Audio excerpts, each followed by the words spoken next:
locked in. Look at what we have here, folks. To the only show that matters. The cream of the crop. Duke loves wrestling. And there is no one that does it better than your host. I have come here to chew bubblegum and kick ass.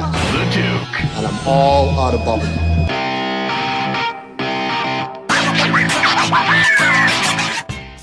Ha ha!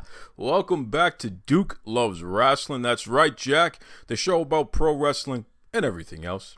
I am your illustrious host, the Duke. Listen, we got thunderstorms. We got thunder and lightning going on out there right now. So if you hear the boom, just understand that's what's going on. I'll tell you, folks, it has been a crazy, crazy week in the world of professional wrestling, combat sports. You know, the NFL is starting up this week. Oh, in fact, tonight. Oof, the NFL is back, baby. Did you see that Nike commercial with Colin Kaepernick? Serena Williams, a few other folks there. I know LeBron James is part of the campaign as well. Did you see that? Oof. Awesome stuff here.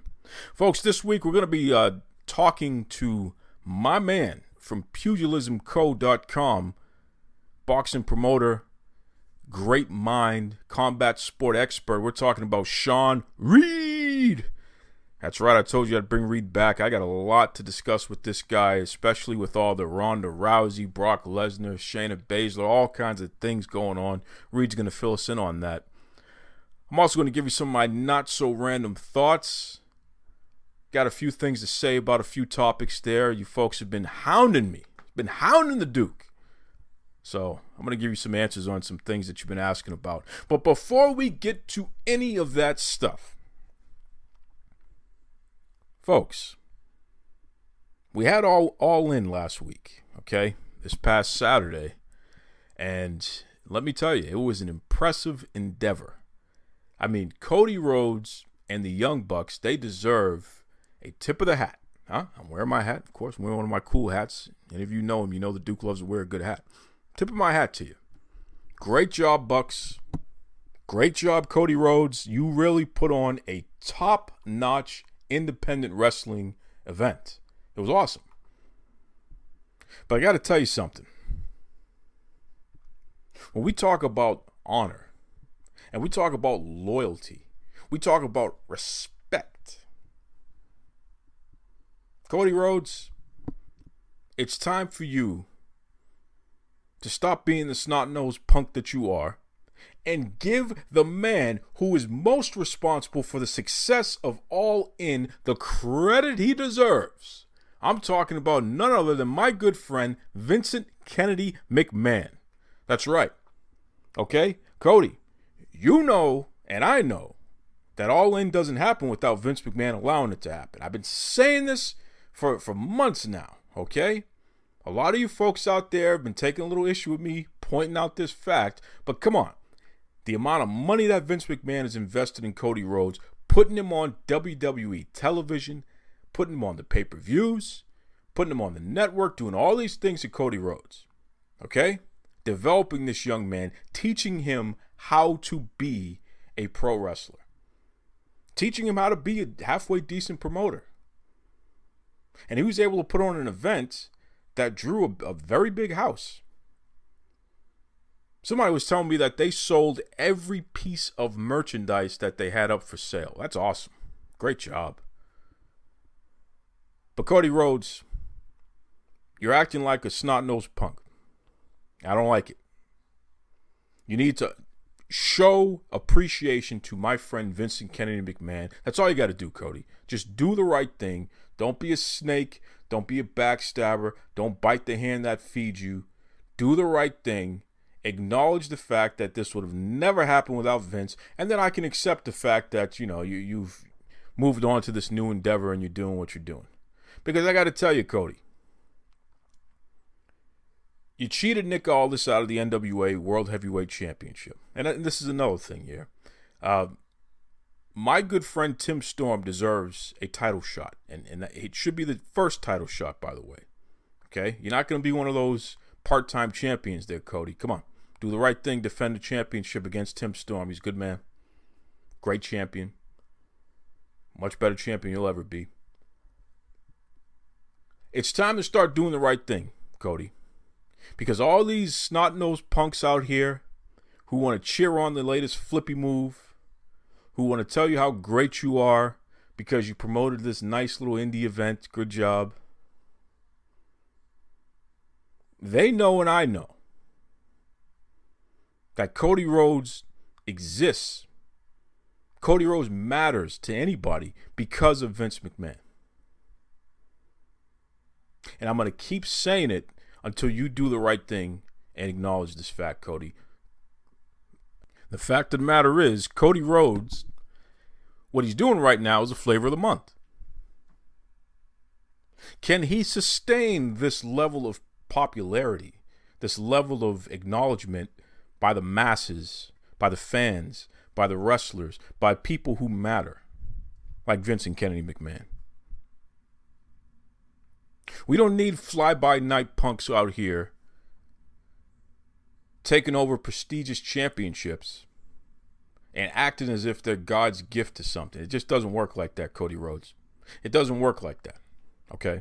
So again, I'm telling you, I understand people are upset, and that's okay. Acknowledge my friend Vincent Kennedy McMahon, and all will be well in the world. And that's all I got to say about that. That's right. Moving on, folks.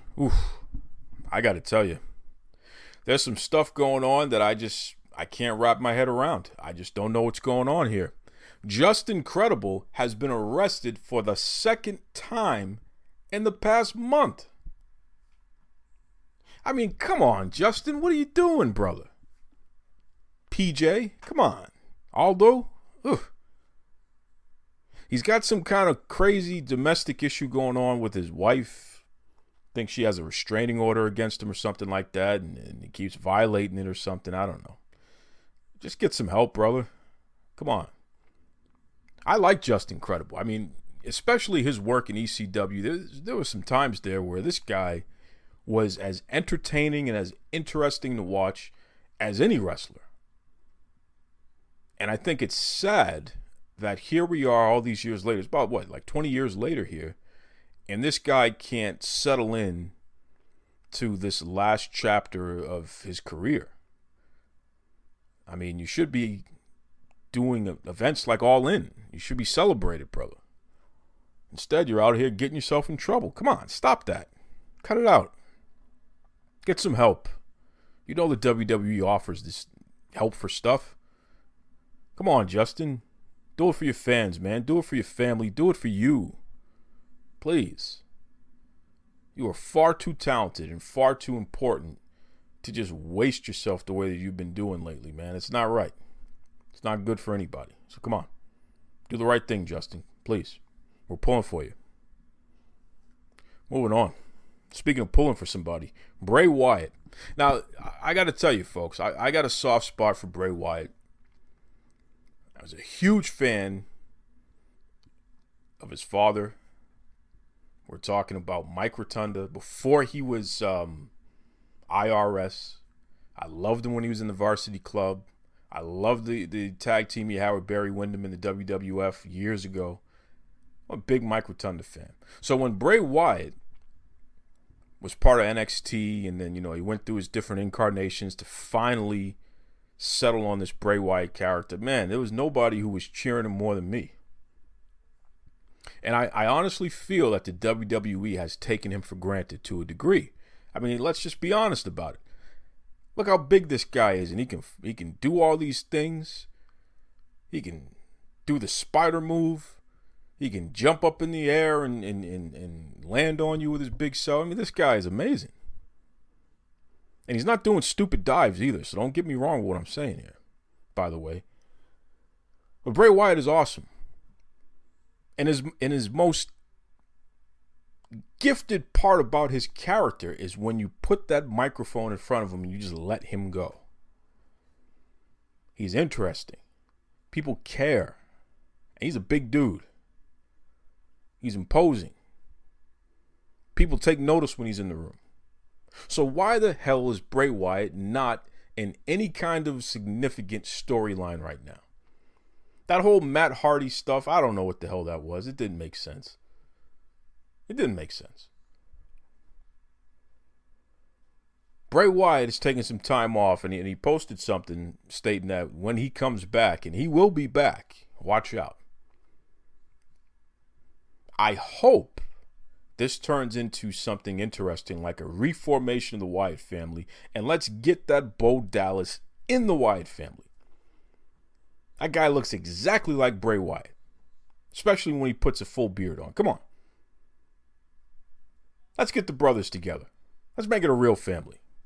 Unleash the Wyndhams, brother. Unleash the Wyatts, whatever you want to call them. But come on. We can't have a talented figure like Bray Wyatt just sitting by the wayside playing patty cake. That doesn't make sense. Cut it out. My friends in the WWE, cut it out. Come on. Show some love to my man Bray Wyatt. Do the right thing. Got some news on Nia Jax. You know, Nia, she's been gone for a little while here. And people have been ready to revolt. Like this is some conspiracy. Oh my God, they're holding back Nia Jax. What's going on? Why isn't she out there? Blah, blah, blah, blah, blah. She has a leg injury. Nia Jax is nursing a nagging injury. And recently she's been spotted in NXT, the Performance Center. She's training for her comeback, which is great. Now, you know, I've been very critical at times of Nia Jax because, you know, dropping Charlotte Flair on her head twice in a match is not acceptable. Some of the things that she's done, there were times where she wasn't aggressive enough, and there were times where she was flat out dangerous in the ring. And those are the growing pains of learning how to be a pro wrestler. I get it. Hopefully you don't kill anybody in the process, but I get it. But one thing I do know about Nia Jax is that there is a place for her in this business. People care about Nia Jax. They want to see her succeed. I think it would be awesome if Nia Jax came back and she was just this badass heel, beating people up, jacking people up. And eventually, the fans will get behind that. That's okay. We like to see dominant heels. So you can have that white meat babyface eventually beat them, and that victory matters.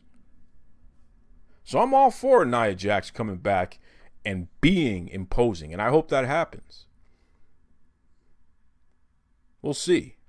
And I hope that, you know, now that she's rested up and now that the leg injury is healed up, I hope that her wrestling, when that bell rings, I hope that the product in between the ropes is even better than it ever was before. And I have no reason to believe that it won't be. Because she's talented, man. So shout out to Nia. We'll see you soon. That's right. Triple H has challenged The Undertaker. And these two old guys here, they're set to battle at what's being billed as the largest event ever. Okay? We're talking about the event Down Under. It's happening October 6th in Australia, of all places. This is crazy. Triple H, Undertaker, it's supposed to be the last time these guys face each other. I'm telling you right now, I don't know who asked for this match. I'm assuming because, you know, that's on the other side of the world that maybe these fans just want to experience it. But boy, I hope it's quick. I hope it's decisive. And then they're right. I never want to see this again. I don't want to see Triple H and The Undertaker. I don't want to see it. Am I wrong? Come on. Shawn Michaels in The Undertaker. Now, that's an interesting match. Shawn Michaels and AJ Styles is more interesting. Huh. I don't want to see Triple H and The Undertaker. Who cares? That match stopped being relevant 10 years ago. Who cares? Did I say that? Oh, I might get a cease and desist for saying that. Yeah, I don't care about Triple H and The Undertaker. That's a fact. Gotta deliver matches that matter. Stop that. Shawn Michaels is down there in NXT training the kids. He's in great shape. Put Shawn Michaels in the ring. People want to see him. Nobody wants to see Triple H and anybody anymore. Why? Who cares?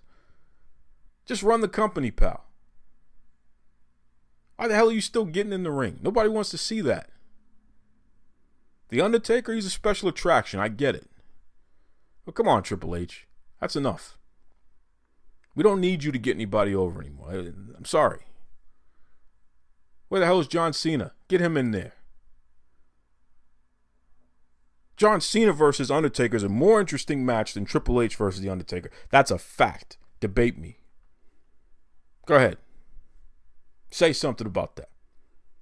Roman Reigns versus The Undertaker. And you know I can't stand Roman Reigns, that punk. Roman Reigns versus The Undertaker is a more interesting match than Triple H versus The Undertaker. Debate me. Go ahead. Why is Triple H inserting himself in these matches? Nobody wants to see this guy. Unless he's making a speech talking about putting over young talent. And the best way that Triple H can put over young talent is to stay the hell out of the ring. Just run the company, pal. That's all we need from you. Okay? Jeez.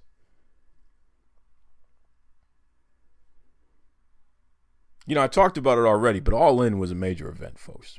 Especially for an indie promotion that really doesn't exist. I mean, they did pull together Ring of Honor, New Japan Pro Wrestling, AAA out of Mexico there.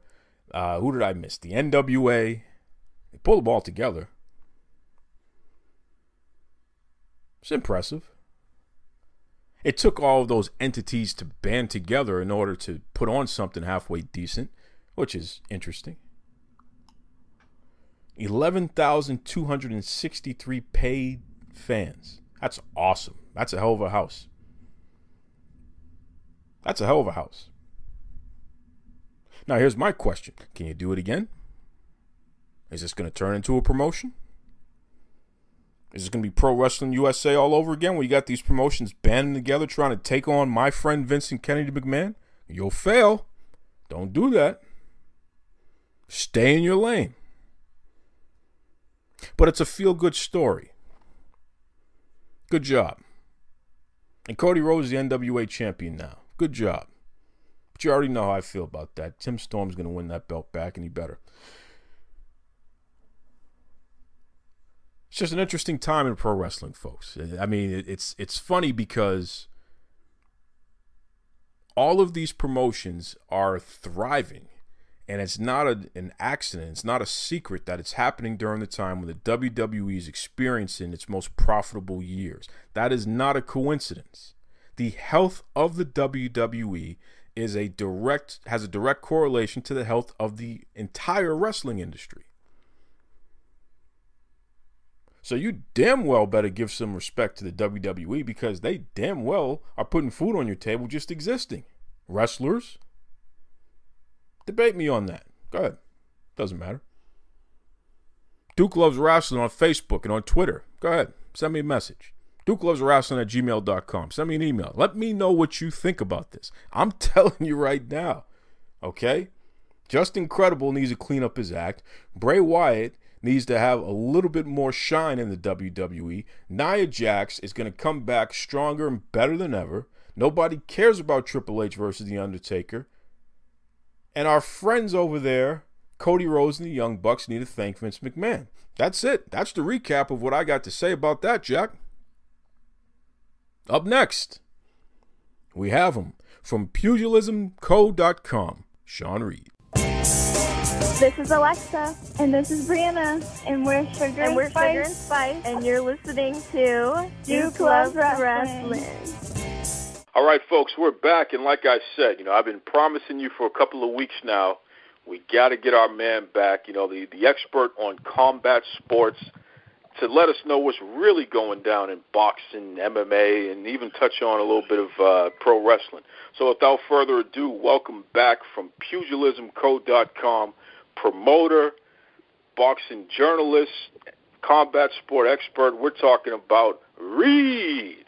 What's going on there, Reed? Duke, my brother, how are we? Another day in paradise, my man. How about yourself? I'm doing very good, very good. Miss talking with you, my man. Yes, sir. Yes, sir. It's been a while there, but, the best part about that is That means we have a lot to talk about. Yes, speaking sir. of which, you got a big time event going on Showtime coming up this Saturday, huh? We're talking about Porter versus Garcia. Or Garcia versus Porter, whichever way you prefer. Some fans actually they get put off and perturbed based on who they feel should be the guy that's listed first on the poster. I think technically it is Garcia versus Porter, but in all essence, this is a 50-50 fight, which doesn't happen a lot in combat sports. It is Saturday the 8th. It'll be on regular Showtime at 9 p.m. Central or Eastern Standard Time, I should say. Evenly matched men. They're both former world champions. They both lost to Keith Thurman. Keith Thurman actually took the WBC title from Garcia. And since that fight back in March of 2016, Thurman hasn't fought. So the reason WBC title was vacant is because they would not allow Thurman to hold the welterweight division hostage any longer. So now but Danny Garcia and Sean Porter will be vying for it. Interesting. So what's the take here? Because I know there's been a little bit of controversy around Garcia. Is this his real coming out party on here, or are we just going to find him fizzling out to Porter? I think this is one of those rare occasions where it's a must-win for both men. So here's the elite welterweights right now. You have Errol Spence, you have Terrence Crawford, you still have Keith Thurman, and then you also have Danny Garcia and Sean Porter. The loser of this fight, while they'll still be very much relevant, they won't be at that upper echelon anymore. They will have dropped down a peg, and they'll have to start taking on maybe those young up-and-comers that you really don't want to have to face because they got all that young, nervous energy. They would have to then start fighting those level of guys just to remain relevant. Wow, and they're going to be fighting at, the 147-pound weight class there? Yep, 147 is welterweight, and they're evenly matched in the sense that Garcia's the better skilled guy, but Thurman's Porter, I should say, is the more athletic guy. He likes to bring the fight to you, Porter does, but he's got real quick feet. He's not like Mike Tyson aggressive. He doesn't have that type of power. But as Nazeem Richardson, the trainer, said, he said, if you're fighting Sean Porter and you got a gun, you better shoot at him when he's on your lawn, because by the time he gets to your porch or your front door, it's already too late and you're going to feel it. So listen, I like Porter in this fight. I've never been a fan of Garcia and what he brings to the table. I feel like, especially as fights go on, he gets a little lazy. I don't think it's because he can't finish, but it's almost like he gets distracted. So I don't expect him to do much here. Danny is that guy. He fights to the level of his opponent. If he's fighting shit, he looks like shit. If he's fighting a world beater, he looks like a world beater. I've lost a lot of money betting against Danny Garcia because, like you say, there's really no wow factor. He's decent across the board. Besides his left hook, he's really not exceptional in any regard. So I can see why you have that opinion. And despite my record against Garcia, I'm also betting Porter. See, there it is. So you hear that first here, folks. Reed is betting Porter, so make sure you bet Garcia or you're going to lose money like he does. That might be the safe bet, for real. That might be the safe bet. Listen, Reed, it's funny, man, because, last year you were telling us about Spence. Spence. Keep an eye on this guy. He's going to be something special, what have you. And it really, I'm noticing it the last couple of months, people are starting to pick up on that and acknowledging the fact that nobody, I even heard Stephen A. Smith say it last week, nobody wants to go after Spence. Yeah, I mean, Porter and Garcia are prime examples. Either one of them, when they didn't have a belt, which they still don't, either of them could have fought Errol Spence for his IBF title. Spence is one of those rare guys. He's a champion with a certified, recognized, legitimate title, legitimate championship that other men just don't want to fight for. I've frankly never seen anything like it. Usually when a guy has a title, I mean, even when Mike Tyson was champion, guys weren't ducking away from title shots. They were still like, yeah, I know that's Mike, but I want a shot at the title. I think I'm the man. With Errol Spence, it's the complete opposite. Guys are contenders, walking around, tiptoeing around him, looking for these other belts, and Spence is like having to beg people to fight him. Yeah, it's amazing. I mean, which is a compliment. The man is dangerous, and he's a little unorthodox. So it's you don't know. You know you're going to get your butt whooped is all you know if you're going to step in the ring with Spence. That's about it. Exactly. That's interesting. We're talking to Sean Reed of PugilismCo.com. Reed, let's switch it up a little bit here and jump into the MMA game, because I know that you're a combat sports expert, so you know your stuff. It's getting kind of interesting. What's that? I said I don't know about expert, but I know it pretty well. Hey, know it well enough, right? It's kind of interesting. Are we at a point now where we're starting to see a downturn in MMA, especially the money as far as fighters getting paid and what have you? Are they oversaturated, or what's going on right now? I think a lack of matchmaking is what's hurt mixed martial arts. Mm. Like when Ronda Rousey first lost to Holly Holm, Ronda took some time off, and then what do? They throw her right in with that beast, Amanda Nunes. Oh, yeah. They should have given Ronda one or two soft touches. Honestly, if I was Dana White, I would have made Miesha Tate Ronda Rousey 3. You got an unconfident Ronda Rousey. Go ahead and give her the girl she's beaten twice already. Something about whooping ass. When you get your ass whooped, you kind of forget how badass you were. So you need to put hands on somebody else just to remind yourself of who you were. In the case of Ronda, that didn't happen. And now I'm afraid this may also be occurring with the biggest name. I was just going to say that's a dangerous fight, man. And Conor had fought since he faced Floyd. I mean, he hadn't fought in the octagon in like 2 years. So I would give – it's Conor McGregor. The pay-per-view would sell if he were fighting Reed or if he were fighting Duke. It'd get 1 million pay-per-view buys. I don't understand the rush in throwing him in right away. And I get it. They had the beef where Conor threw the barricade at the bus. But what you do is you have Conor fight a top 10 guy, a guy we know won't beat him just so he can work off some rust. You put Khabib in a title defense on the undercard. Once they both win, you let them get in the octagon and mean bug at each other. And then you do that pay-per-view for the title the next time around. I'm afraid that they're going to get Conor beat. And if that happens, going back to your original question, then the UFC could very well be in trouble. It's amazing. It's almost as if they're having to rely on other entities to help them out. I mean, specifically the WWE. We know Vince McMahon is a hell of a promoter. And it just seems if you don't have the WWE co-mingling with mixed martial arts right now, then the entire industry would be in the toilet, I think. I would have to agree, Duke. I mean, just look at the success Lesnar had pre-UFC. And then for a time, he looked like he might have been the baddest man on the planet when he was running roughshod over the UFC. Sure. But no, you're right. Without that fallback, where does Chandler go? What is Ronda Rousey doing without WWE? And not just her, too. I mean, her whole crew is with the WWE now. I mean, what is it? Shayna Baszler, Jessamine Duke, the other young lady. They got a whole crew of some really tough MMA fighters who have left MMA to go work for the WWE. And they see where the money is. Yeah. And now Cormier wants to get in the mix. He wants to beat up Lesnar in the octagon and then come do something with the WWE as well. I mean, it's amazing how pro wrestling now is literally the combat sport. And it's not even a sport. Sports entertainment. I know what you mean. I know what you're saying. That's right.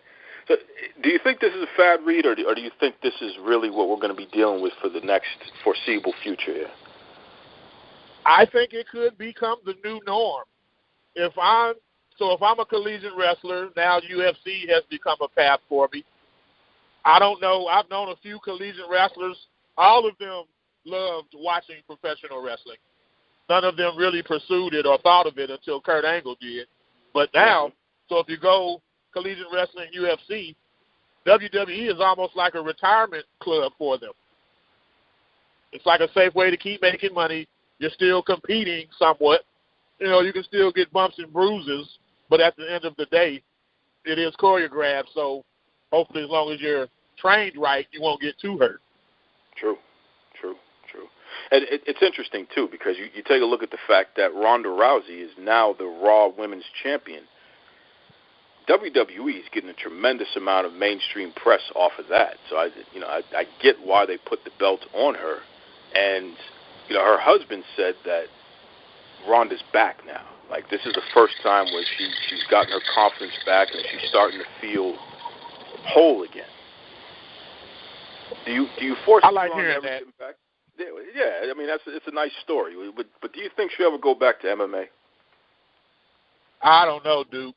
And I don't know, you know, I'm not throwing the shade at the whole females fighting thing, but after that first loss to Holly, just the way she composed herself, and I don't mean in the immediate aftermath because she was still concussed, but so she fell off the grid for a couple days, and then there was this weird airport scene where there's, of course, her husband, Brown, and she's trailing behind him with her face covered by a pillow. It was just, like, right then I knew, like, dude, this chick here, she needs several confidence boosters before they put her back in tough.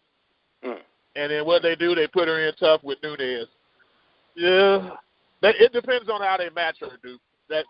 They would need to match her with smaller women and or women she's already defeated. A few of those to get her. She'll never beat Nunes. Like, that'll never happen. She'll never beat Chris Cyborg. She may not ever beat Holly Holm at this point, but if you want to milk the name Ronda Rousey for a few more pay-per-views, that could still be doable, for sure.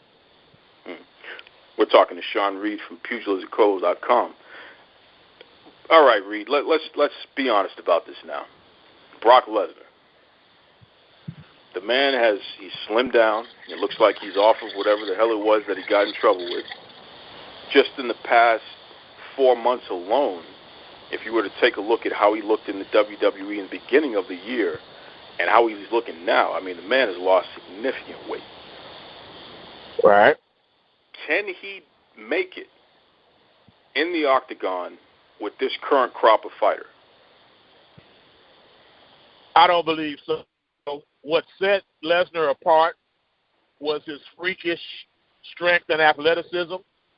And, I don't know the man's history like that, but it seems to be pretty evident that it was performance enhanced. So if he's not as strong, like that was his whole key. He was a wrestler. If he got you on the canvas, it was a wrap. He was going to hammer fist you into oblivion. Without the strength edge, I don't know. I don't think he could. Plus, the game evolves much quicker in MMA.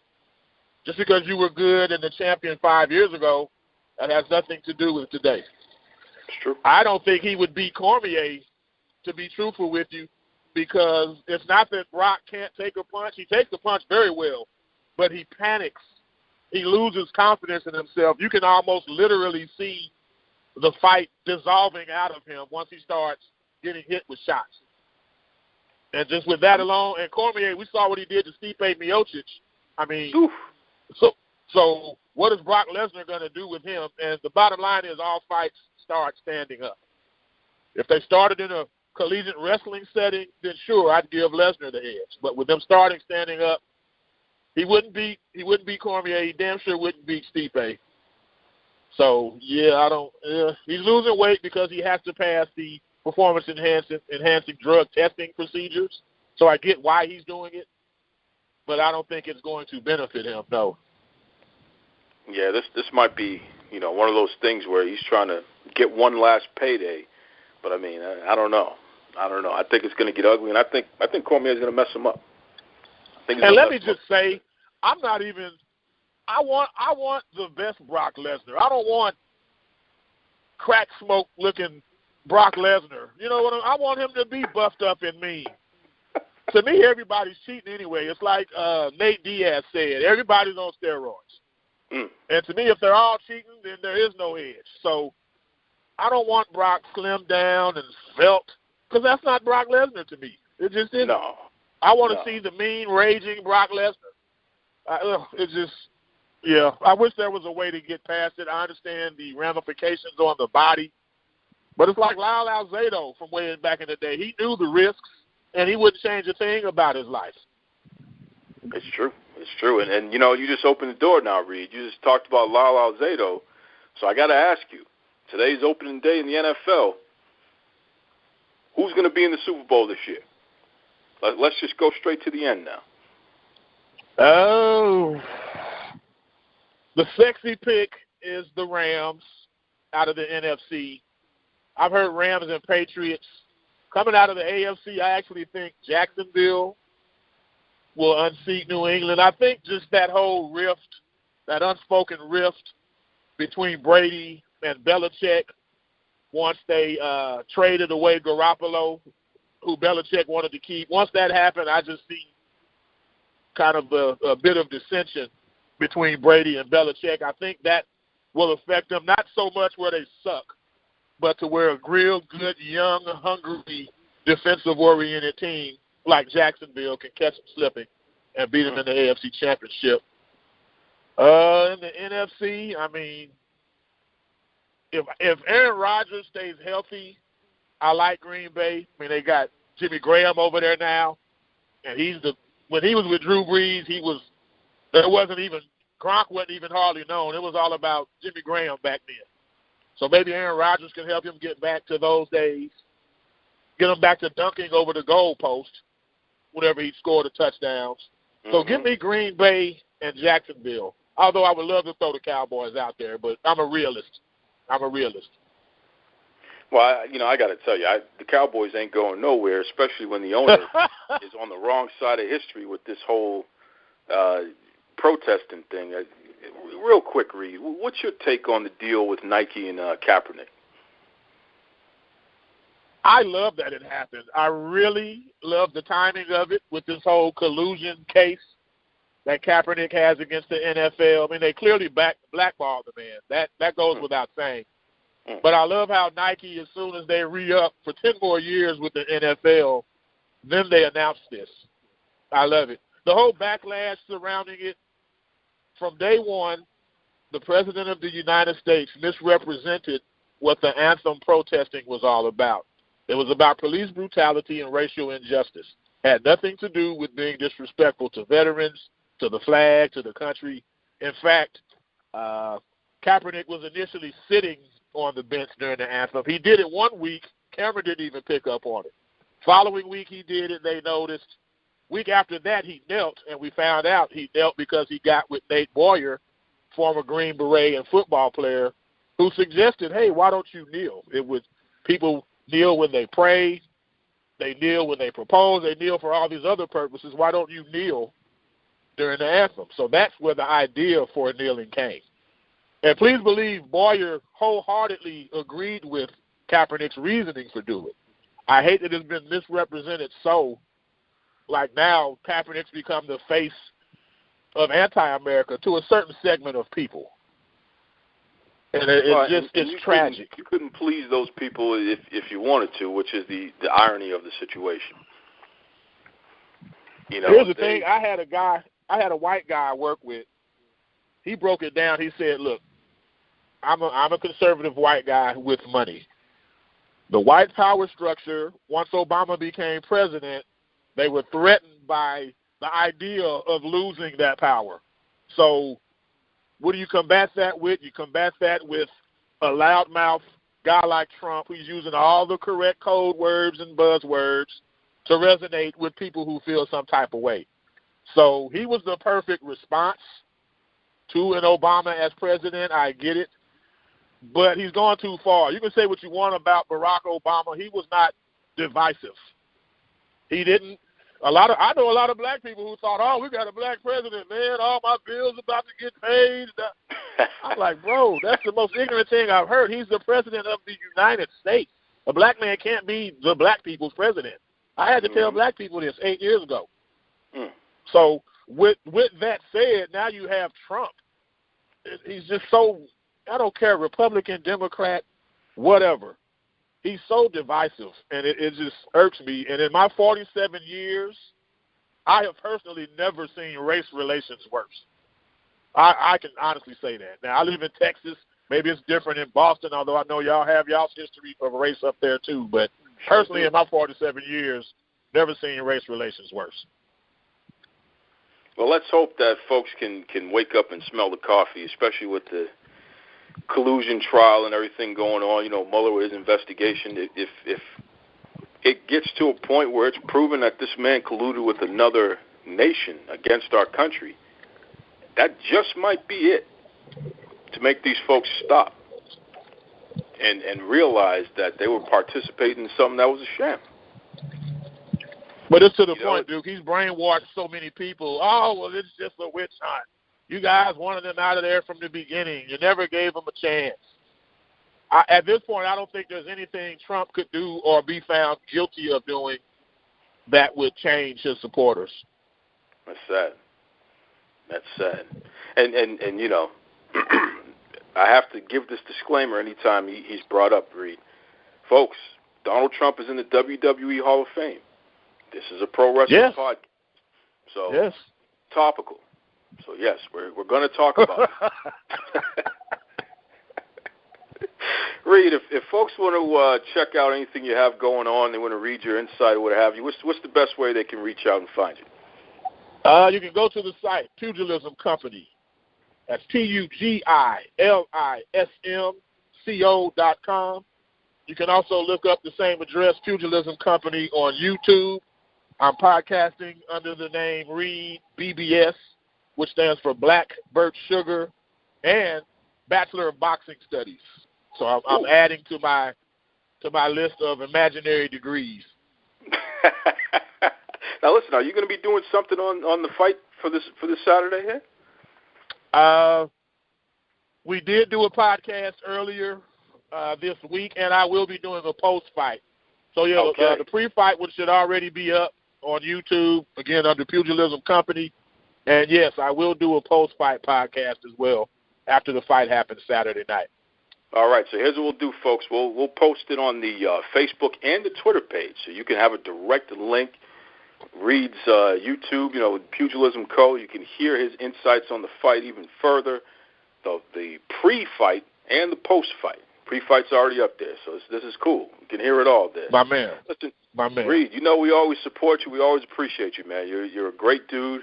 You have insight on sports all across the board, which is why I enjoy talking to you. Really appreciate you coming on again, brother. Much love, Duke. Anytime, brother. This is former WWE superstar Al Snow and magician to the blind. You're listening to Duke Loves Rasslin.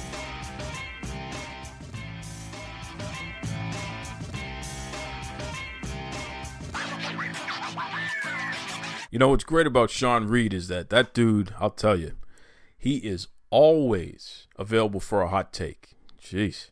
And he knows his stuff. That's why we keep bringing him on. Reed knows his stuff. When it comes to combat sports, folks, you got to check out Reed over there at PugilismCo.com. Great site. A little bit of breaking news here, folks. Daniel Bryan has officially re-signed with the WWE. Okay, we know both parties have been going back and forth, but it's official now, Jack. Just like I knew it would be, Daniel, you made the right move.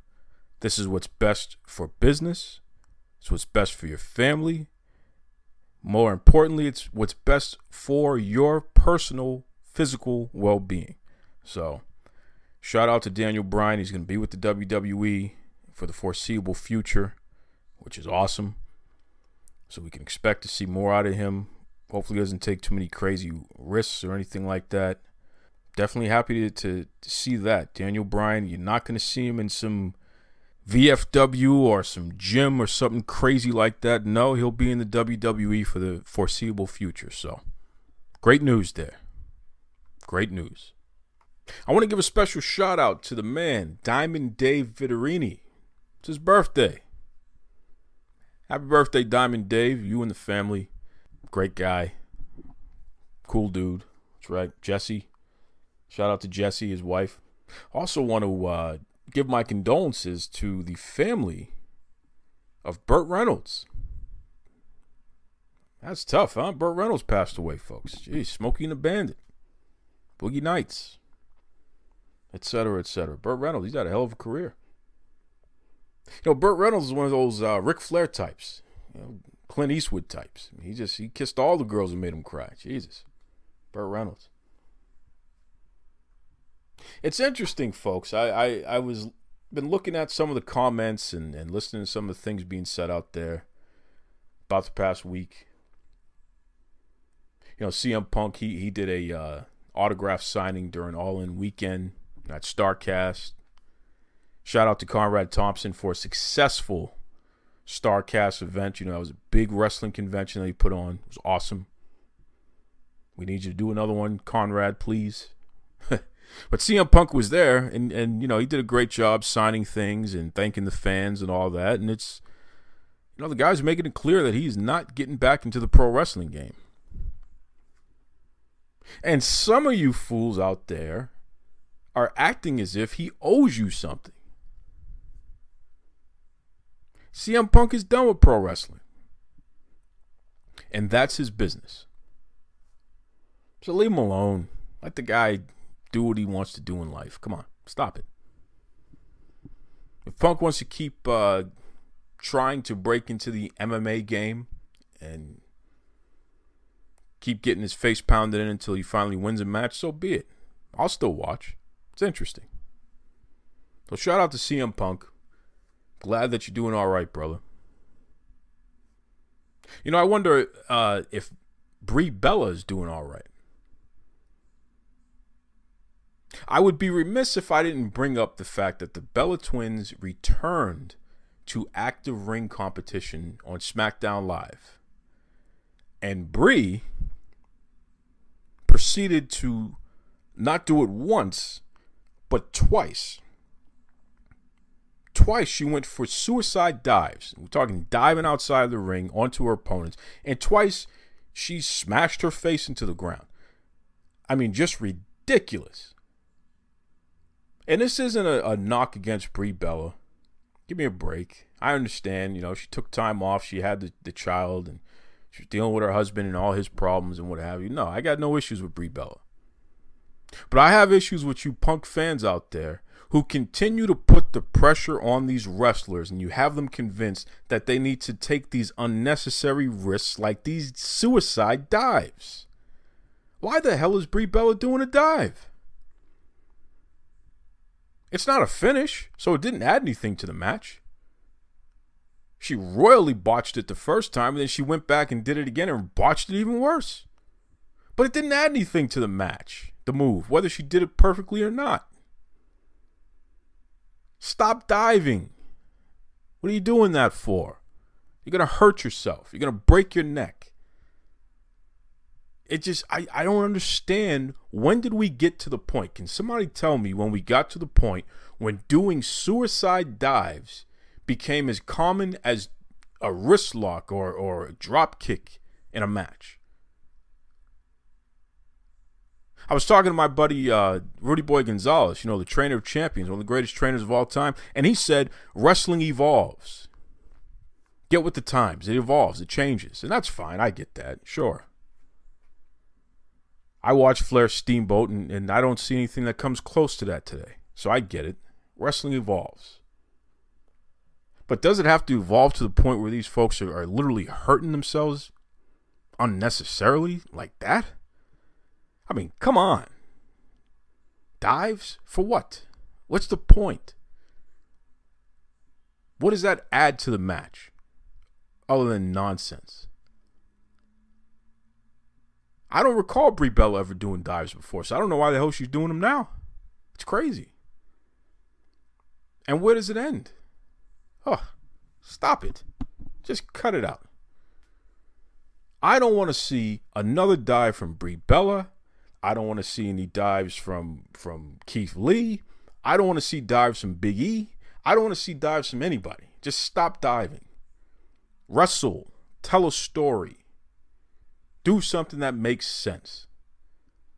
Instead of these cheap moves that with high risk and very low reward. It's not exciting. We've seen it already. It's not like it's a Phoenix Splash or something crazy.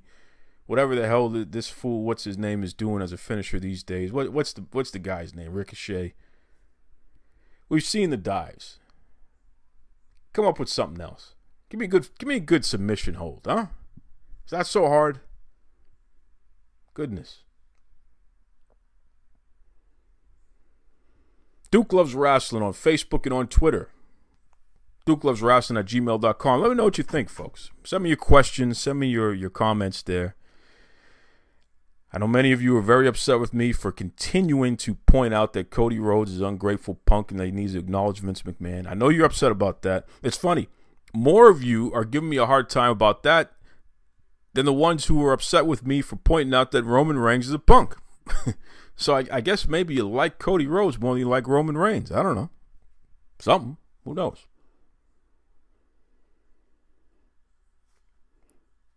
Folks, join us next week. Have another special guest. We'll talk about some more special topics here. In fact, you know what? I think I'm going to do some more listener-submitted content. I might even play a few voicemails because I know you folks like to send me those messages. I'll play some of those. Be forewarned. We will make fun of you if you sound like a fool. That's right. Be kind to yourselves. Be kind to others. Take it away, Duke of Dorchester, Pete Doherty. Hey, this is the Duke of Dorchester, the one, the only, the man of the hour. Yeah, can you handle that, baby? I want to tell you this. You've been listening to Duke Loves Wrestling.